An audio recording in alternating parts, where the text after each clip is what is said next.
Sorry about the delay. My name is Mark Turner here. Before we start the program, I would like to remind the people here in the audience that this is Black Perspectives in Contemporary America here tonight, part of the program here. I'd like to more or less go over an outline of the continuing progress of Black Perspectives in Contemporary America here at Iowa State this weekend. Tomorrow afternoon, Mr. Ron Taplin will give a presentation, A New Look at Afro-American History, from 3 to 5 o'clock p.m. Wednesday, November the 9th, from 12:30 to 2 o'clock, there will be a panel discussion. This panel discussion will discuss the Bakke case, reverse discrimination. 8 o'clock Wednesday evening, alcoholic abuse in the Black community, presented by the staff of the Interurban Alcoholism Center in Des Moines, Iowa. Thursday evening, as we all know, Bubbling Brown Sugar at C.Y. Stevens Auditorium. From 10 o'clock to 2 p.m. after Bubbling Brown Sugar, there will be a disco dance at the Holiday Inn. Saturday, November the 12th, from 2 to 4 p.m., there will be a workshop, Human Potential, Positive Thinking. It will be presented at the Black Culture Center. Augustine Wright, Office of Student Life.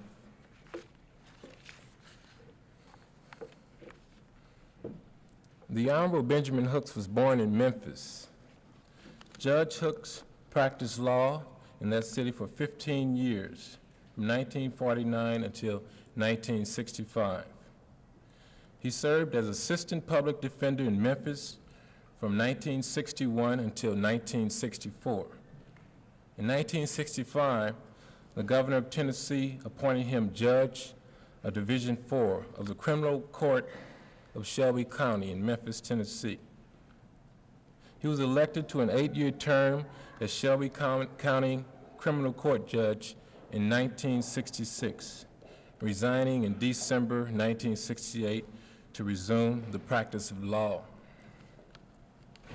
Judge Hooks has combined careers as lawyer, minister, since 1956, when he was ordained to preach by the Baptist Church.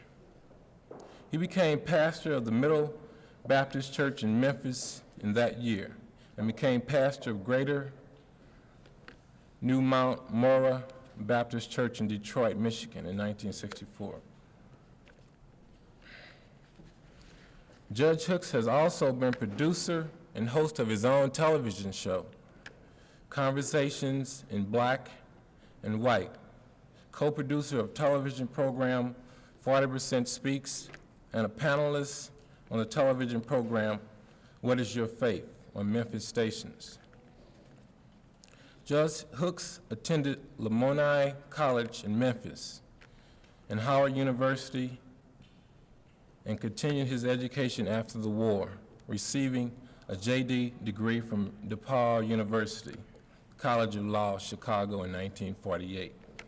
He is a veteran of World War II, serving in Italy in the 92nd Infantry Division. Judge Hooks is a life member of the National Association for the Advancement of Colored People. He has been a member of the board of directors of the Southern Christian Leadership Conference, the Tennessee Conference on Human Relations, Memphis and Shelby County Human Relations Committee, and other community affairs organizations. He is a member of the American Bar Association, Tennessee Bar Association, National Bar Association, and Judicial Council of the NBA. Judge Hooks is married. He and his wife, Frances, has a daughter and 2 grandsons. On August 1977, after serving 5 years as a member of the Federal Communications Commission, its first black, Judge Hooks assumed the position of Executive Director of the National Association for the Advancement of Colored People. It is my great pleasure to present a fraternity brother of mine of the Omega Psi Phi fraternity, the Honorable Judge Hooks.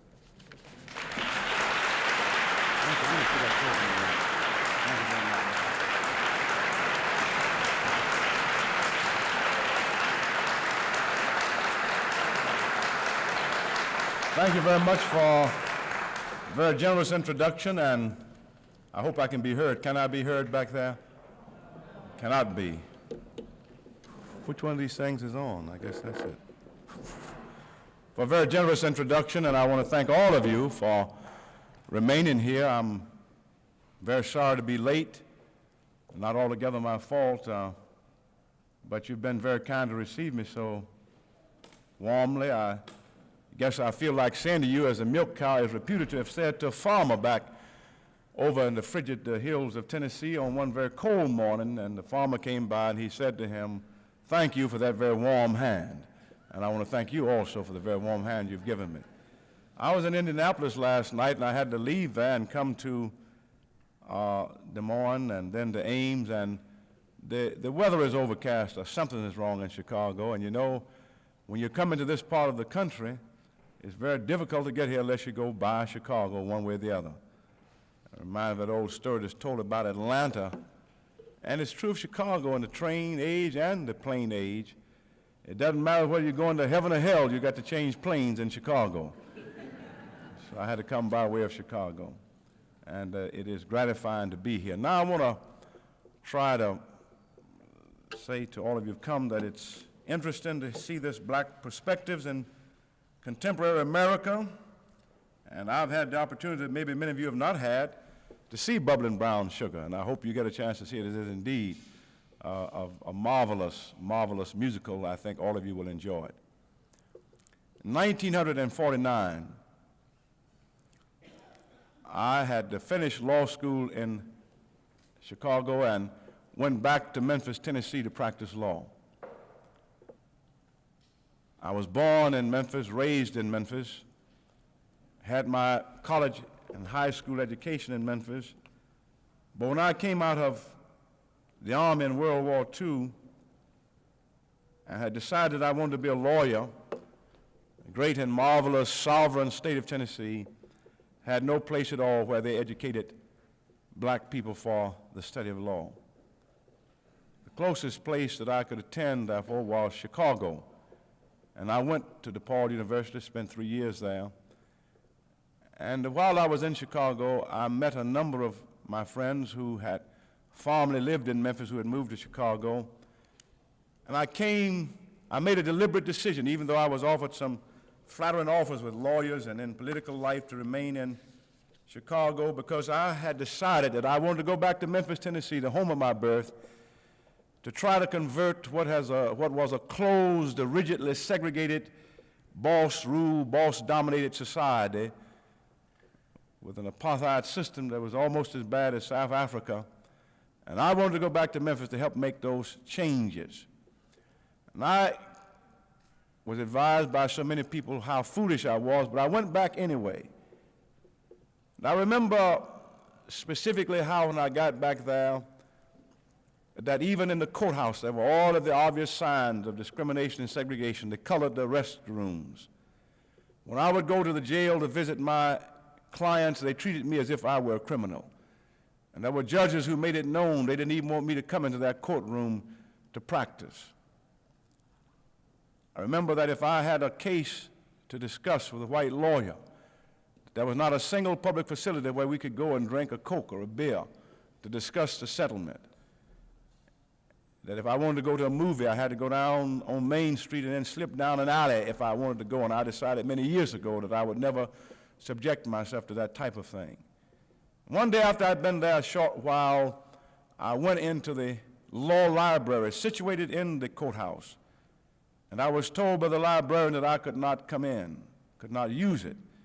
And I wanted to know why, and she simply handed me a book and said that this law library is owned by the Memphis and Shelby County Bar Association, and you have to be a member of the Bar Association to use it. And I opened the little booklet that she gave me when I got back to the office, a marvelous little book, 1950-51, and it had right in the front of it, the opening statement was that this Memphis and Shelby County Bar Association shall be open to all white lawyers practicing in Memphis and Shelby County, Tennessee. And I remember how the librarian said, if you want to make some special arrangements, you can use it. But I never used that law library until I could walk into it as an equal citizen, because there's some things in this life that you may not be able to change, but you don't have to yield to and cooperate with the kinds of systems that will deny humanity. And I recite those things not to be vindictive, nor to be bitter, but I recite them because I find so soon we forget where we have come from. So soon we forget the agony, the problems, the segregation, the discrimination, the lack of opportunity, the cultural bias that black Americans have experienced in this nation in the lifetime of some of us here tonight. And we forget so quickly as we try to move forward where we have come from. I practiced law in that town from 1949 until 1965, and all of those years we worked with NAACP and with other organizations. We increased the voting strength until we became powerful in that city. We worked with black people who were dedicated and white folk of goodwill, and 16 years after I went to Memphis, I was appointed to the bench. And I shall not forget, on the first day of September 1965, I went down into that courthouse, into the very same courtroom where the judge didn't even want me to practice law before him, put on a black robe, held up my right hand, and took an oath to impartially enforce the laws of the United States of America and of the state of Tennessee. When I went to that courthouse in 1965, even as a judge, the courthouse was still lily white. All of the jurors were white, prosecuting defense attorneys were white, the clerks, the bailiffs, the only black folk working in the courthouse were either janitors or messengers. And in that courtroom, day after day, the only thing that was black in there was a thin row of blue-clad, denim-wearing young black men on their way to the jails and penitentiaries of our state. And I stayed down there almost 4 years, and when I left there, and last day of December 1968, even though I went down to a lily white courthouse, I left a courthouse that resembled the keys of a piano board, and I had all of them singing together, black and white together, "We shall overcome someday." And so I have some faith that this country can make progress. And a few days ago, when I was asked to lead the NAACP, in spite of many of the dangers and difficulties which I see in our land, I thought about it, I prayed over it, and I've come to head the NAACP because I believe we can still make progress in this country. And when I talk about people forgetting, I not only refer to white people forgetting the long, dreary days of inequity and injustice, but I think about my black brothers and sisters who so soon forget where we come from. There was a class in journalism, graduating class in journalism in one of our larger black schools, and they had a visiting journalist there who was trying to deal with interviewing people of fame, of prominence. This was in 1976. And he said, suppose you had to interview Rosa Parks. Just take her as a test case. And all of you who are here tonight know who Rosa Parks was, that gallant black woman who in 1955 decided that she would not leave her seat on that bus in Montgomery. And from that heroic act, thousands of black folk marched and demonstrated in Montgomery for over 365 days until finally the walls of segregation came tumbling down in that historic city. And Rosa Parks was the woman, the courageous, quiet black woman who sparked that revolution in 1955, 22 years ago. But in 1976, in this class of black journalism students, there was not a single one of them who knew who Rosa Parks was. How soon we forget where we came from. How soon we forget those who were courageous. How soon we forget those who have done marvelous and heroic jobs in trying to liberate us. And so I recite sometimes the history of where we've been and what we've done, because it has been surprising to me how soon we forget where we came from.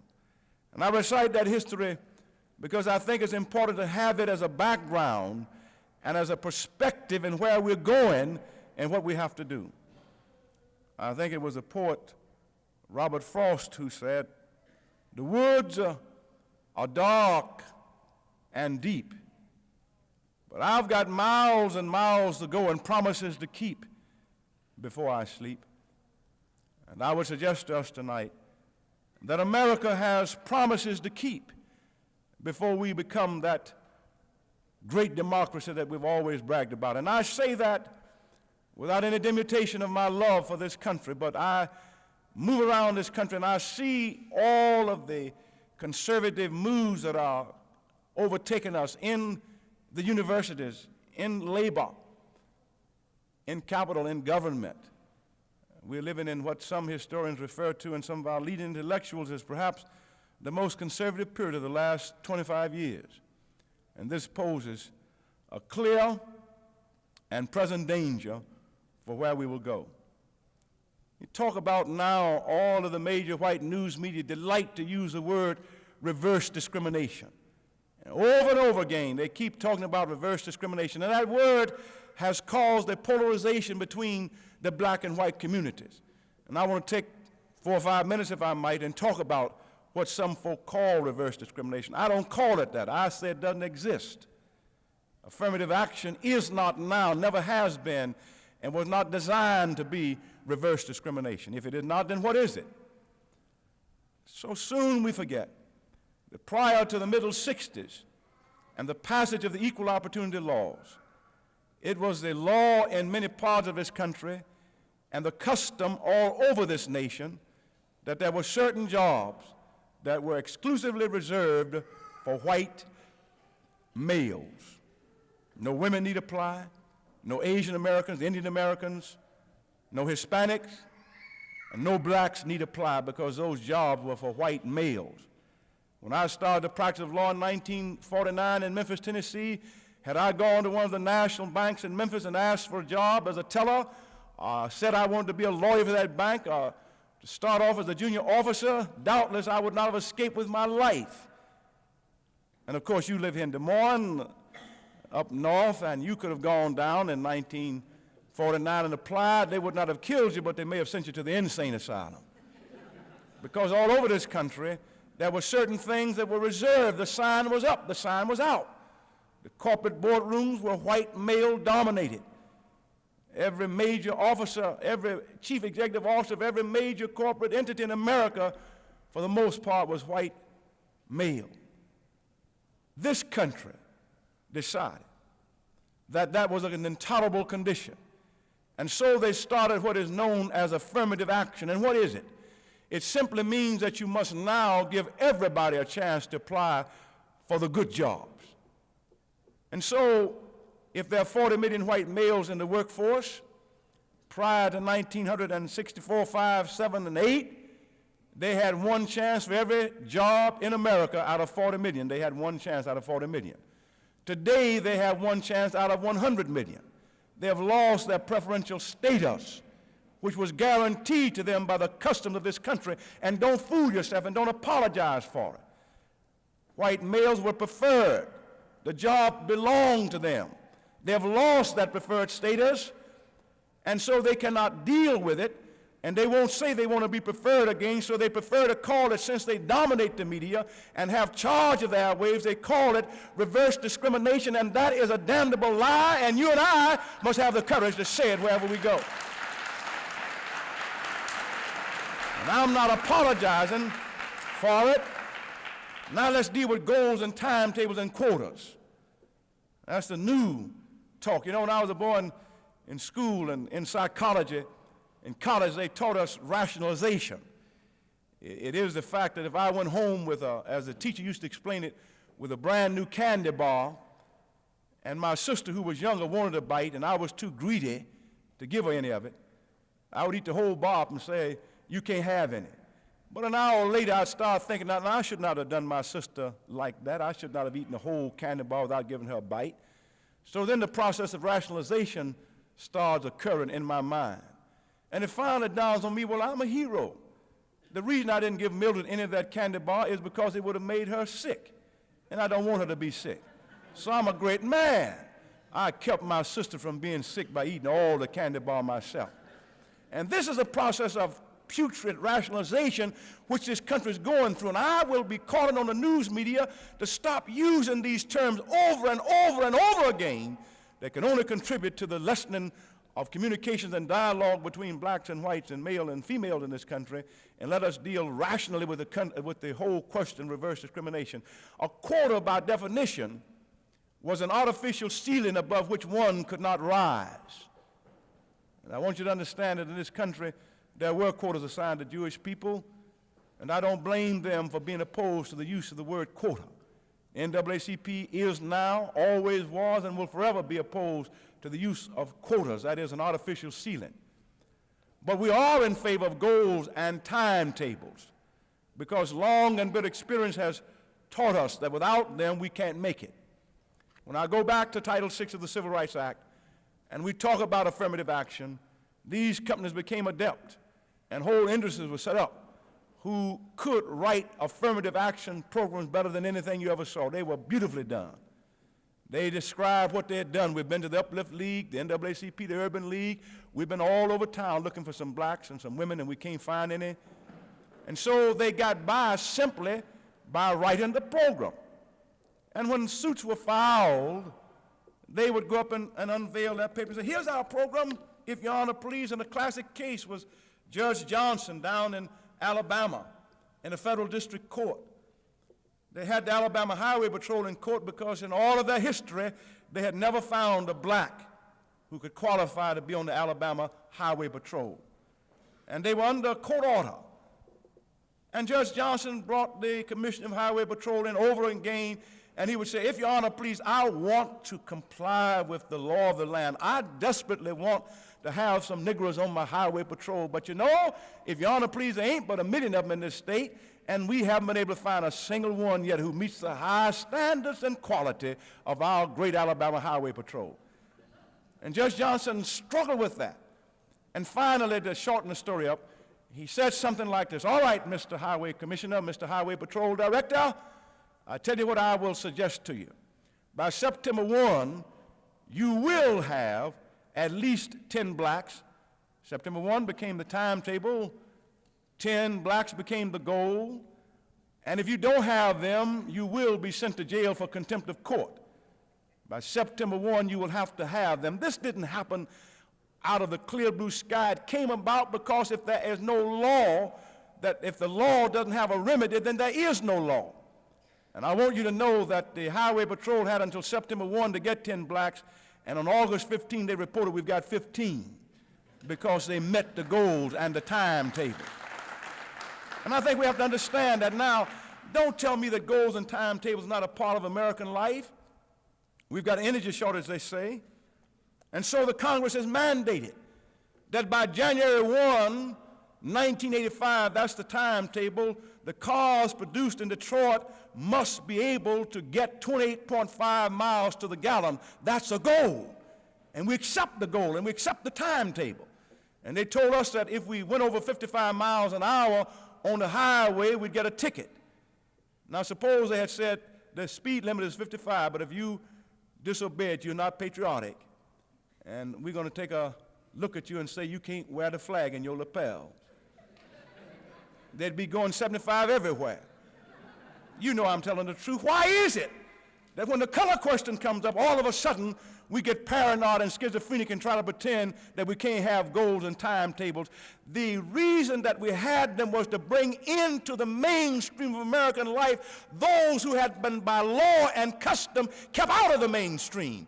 This is a goal that we all ought to be able, if we are really patriotic American citizens, to be in favor of. Now let me deal just with the Bakke case, and I hope I won't take too long.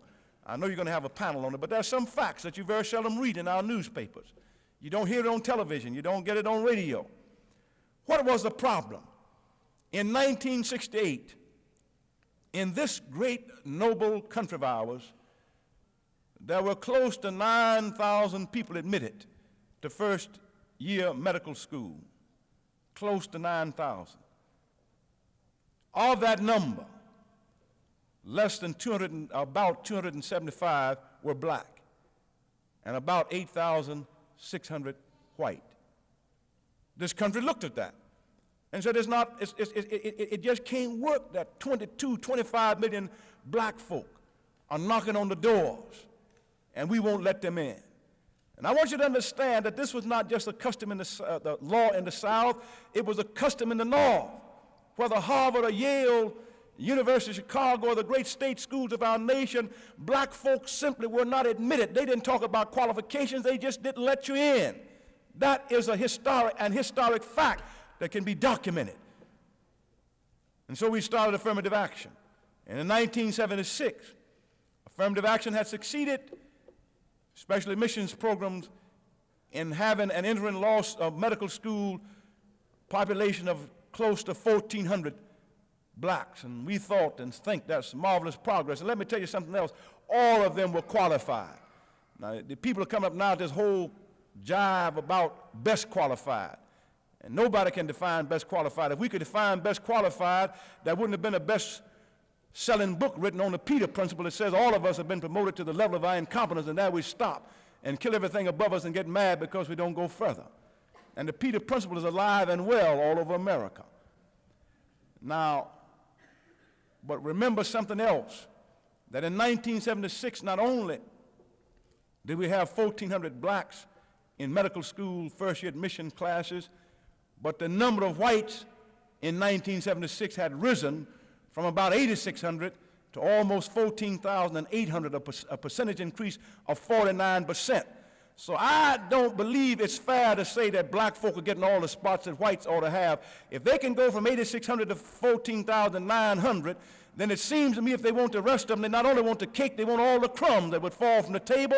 And there's some of us who are standing and saying it shall not happen. This nation must finally redeem the promise that it made when it said that all of us were created equal, and we're standing at NAACP at the gates to guard the fact that we want all of us included in and none of us included out.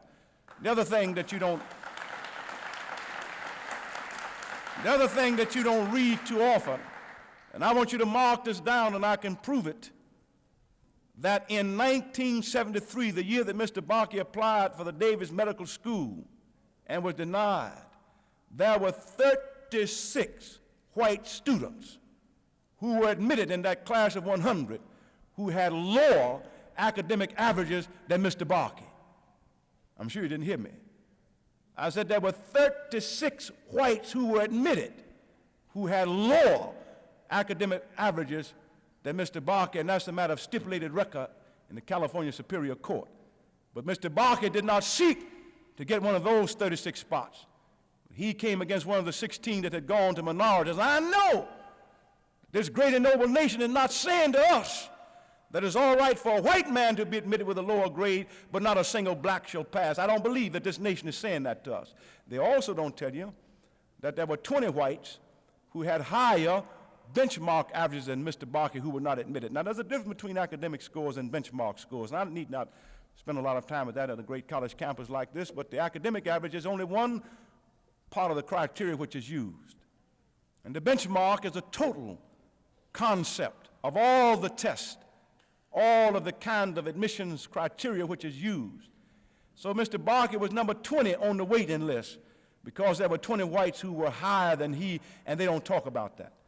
Nor do they like to talk about the fact that the dean of the Davis Medical College stipulated that in addition to the 16 seats which were set aside for disadvantaged and which historically had gone to minorities, that he had 5 in his hip pocket that he gave out as he saw fit.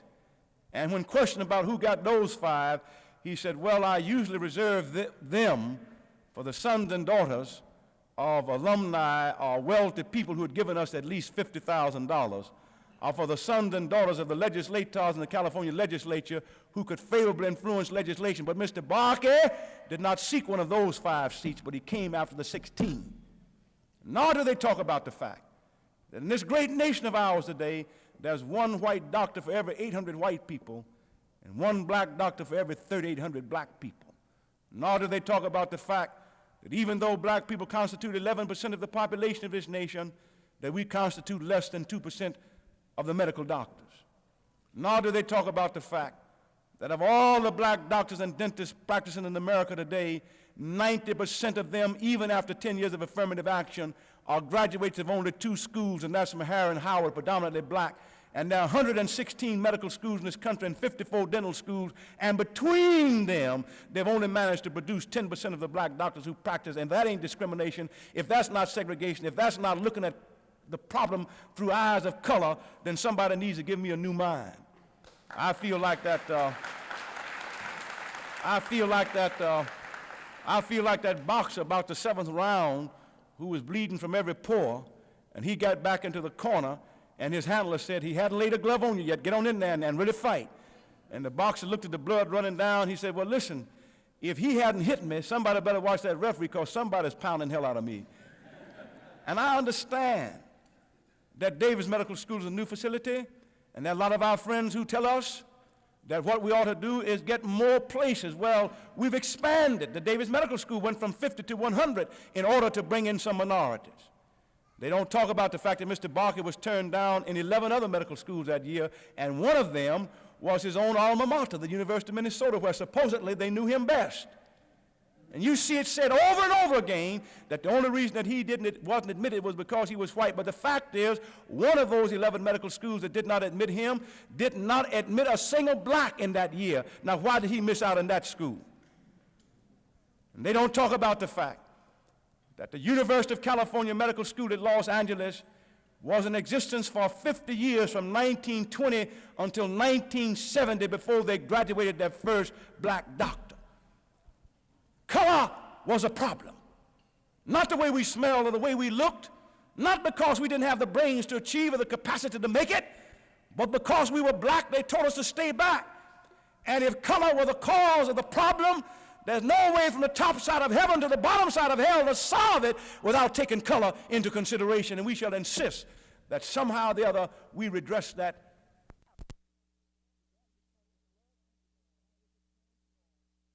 Sudan get caught in the flood, the Congress has passed laws that give special consideration, and I'm glad they do. I think it's necessary. I think it's a gesture of a humane country. But everybody who was not caught in the flood, you need not apply. Are we saying that the Constitution is flood blind? There's a great subway station in Washington. We just opened a subway system there. And one of the big stations, they won't let us use it because the law says that every public facility must now have facilities for the handicapped. And they built that subway station and did not put a ramp in for the handicapped, and the federal judge closed that station down and said it will remain closed until you take care of the handicapped as the law demands. And I think it's marvelous that we have to take care of people with handicaps. Is the Constitution handicap blind? There's nothing in the Constitution that says that you've got to take care of handicapped, but this society decided that we ought to do it. When I came out of World War II and went and took the examination for the post office in Chicago, when I had completed the test, they added to my score 5 points. Why? Because I was a veteran. And had I been wounded and had the Purple Heart, and it wouldn't have mattered whether I got the Purple Heart running to the battle or running from it, I would have gotten 10 points.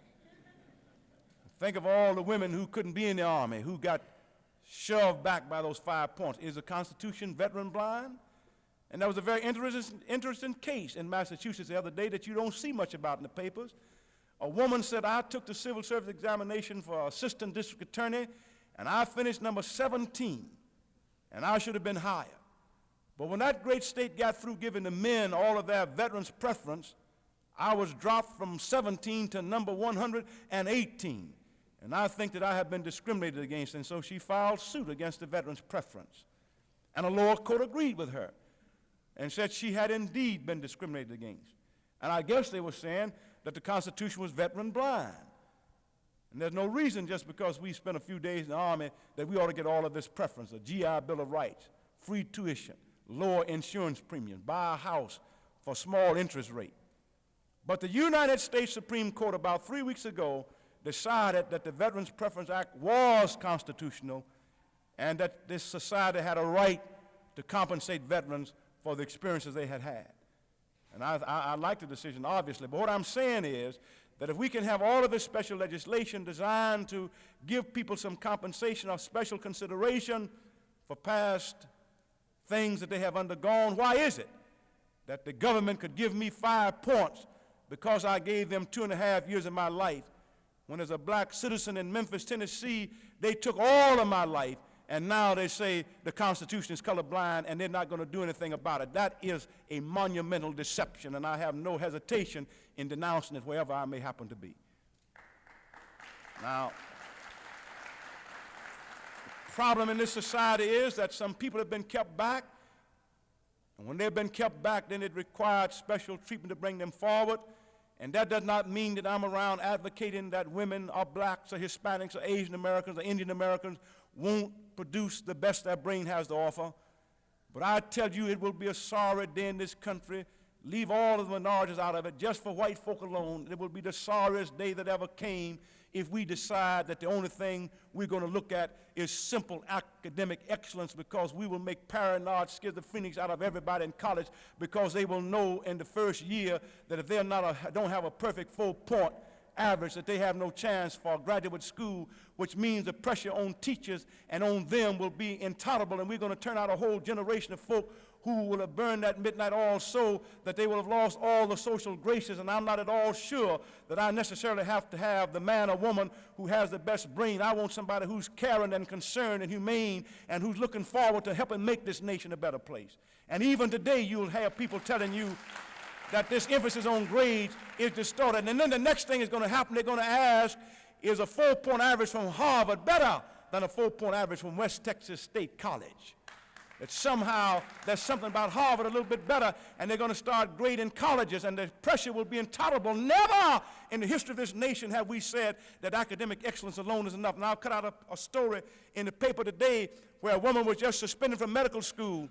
She passed the examination. She did excellently well, but they said she failed in personal hygiene. Can you imagine having a brilliant doctor who won't wash his hands before an operation? I'd rather have a dumb doctor who at least washed his hands if he's going to mess with me in the operating room. There are a lot of things that have to be taken into consideration. Don't you let anybody fool you with the classical Greek idea that somehow brain power is superior to everything else in this world.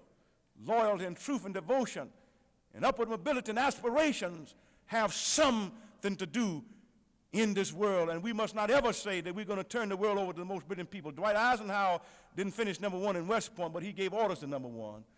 And George Marshall, a great World War II general, never even made it to West Point. And let me just say 2 or 3 other things, and I shall be coming to a close, because I know I've been long. But I want to deal with that Barker case because there's so much misinformation, and it hurts my heart to see people polarized when they don't even know all of the facts. Equal treatment, equal protection of the laws, the 14th Amendment said. It was put there in order that those who had been slaves would have an opportunity. And now they're using it to say that the Constitution is colorblind.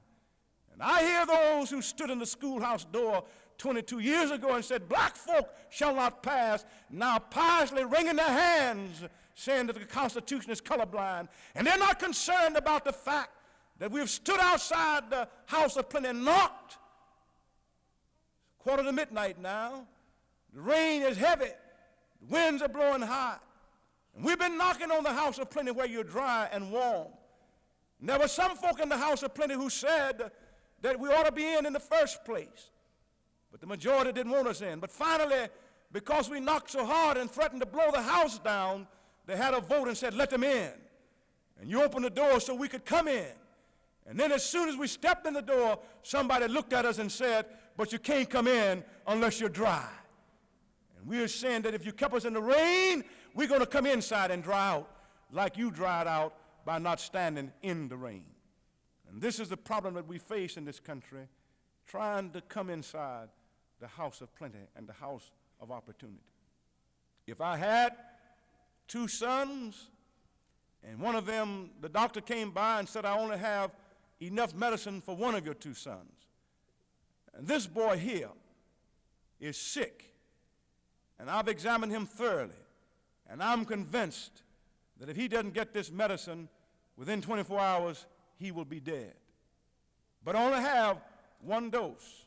I don't have enough for both of your sons. I only have enough for one of them. The other boy is sick, but his illness is not as bad as son number 1. And if he doesn't get any medicine, he'll feel bad, but he'll be all right in a couple of days and up running around. Does any equal duty of a father demand that I say, well, doctor, I got 2 sons, I love them both, so you take that medicine and divide it. I want them to have equal treatment. I want the boy that's sickened to death to have half of it, and the one that just needs to rest for 2 days to have half of it, and if that means one dies, so be it. You know that father would be a candidate for the insane asylum. Equality of treatment demands that you give the medicine to the boy who's dying and not to the one who'll get well anyway. Or if I had 3 sons and one needed dental treatment, must I say to him that you can't have it until the other 2 boys need dental treatment because I can't take my money and spend it on you? That wouldn't be fair to the other 2 who don't need it. Or if one needed eyeglasses, must I say to the one who needs eyeglasses, I can't buy you any until the other 2 boys need it because I'd be spending more on you, and that would be unequal treatment? Equality demands that we do for that boy who needs the glasses what needs to be done for him. And we're saying to this nation that we've been loyal, we've worked in your homes, in your factories, we've been with you in every war. We came out of every war and you promised democracy. Wilson said, make the world safe for democracy, and Roosevelt talked about the 4 freedoms. We even got involved with in Korea and Vietnam. Fought with Theodore Roosevelt on San Juan Hill and with Jackson in 1835 in the Second Battle of New Orleans.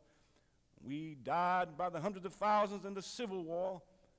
We were with you in the Revolutionary War, and Chris Attucks was the first black man who gave his life up yonder on Bunker Hill. We're saying to America now that we think it's time for you to redeem your promises. Those of us who have been loyal and faithful have been looking at that Statue of Liberty that stands yonder in the harbor of New York with a gleaming, welcoming, beckoning light. And it says on the bottom of that statue as she holds her hands out, give me your tired, your huddled masses, yearning to be free. And we favor what the Statue of Liberty says, but we only ask now of America that you let that statue turn on its base and say not only to the lands of Europe, but to the teeming ghettos of Harlem, Chicago, and New York, turn to us and say, give us your tired and huddled masses yearning to be free. Peace.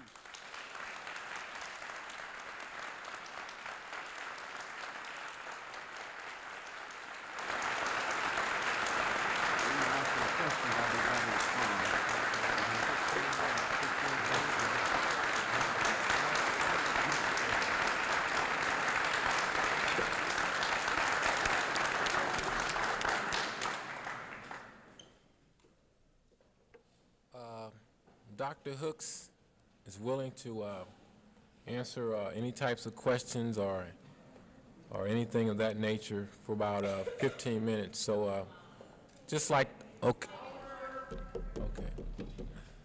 Sorry about that. So Dr. Hooks would ascertain questions if anybody would like to ask questions to him at this time for about 15 minutes. The floor is open. Any questions? Yes, sir.